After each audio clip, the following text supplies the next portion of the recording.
Zardozi trains Afghan women and sells their fabulous products here in Kabul. With the money, refugee women send their children to school and feed their families. پیش از اینکه مادرم به پیسه پیدا کردن شروع کرد تنها برادرم به مکتب میرفت. حالا کل ما مکتب میرویم.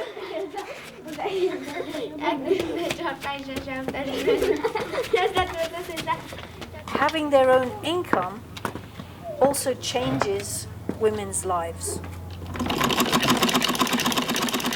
پیش از اینکه تا یاد بگیرم تولیدات خود بازار ببرم فکر میکردم که ما بیزوادم هیچ کار نمیتونم، اما حالی احساس میکنم که ما هر کار میتونم.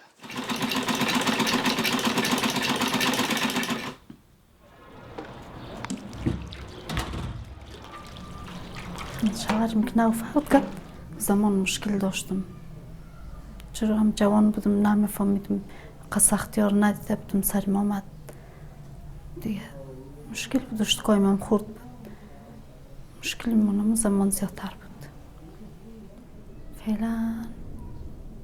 فعلا تمام چیز دیگه خیاطی یاد گرفتیم، صنایع دستی میاریم میتازیم یاد گرفتیم خودمون. حال خوب است دیگه، بازارم بلد هستیم، میاریم بر زنا توزیع میکنیم.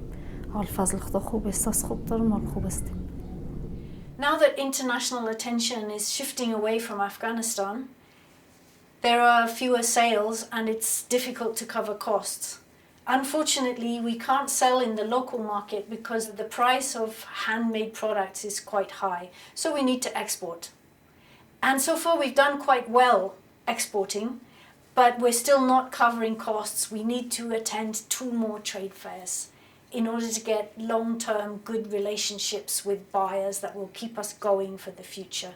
In order to reach the women in the refugee camps, we have a very, very ancient Land Cruiser, a 1988 model. It's not reliable anymore, it keeps breaking down and it uses enormous amounts of oil, so we really need some funding to buy another vehicle. We also want to train more women, and so we need funding for training more women as well.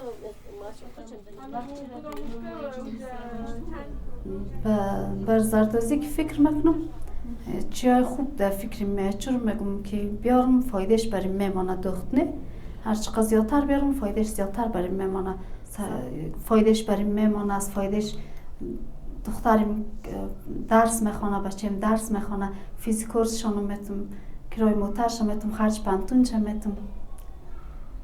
احساس خوشی دارم با خاطرشان. In order to allow these women to go on feeding their families, to go on sending their girls to school, we need your help. For the trade fairs, for training more women, and to buy a vehicle that doesn't use so much oil and doesn't break down in the middle of the road. همکاری شما پیشرفت ماست.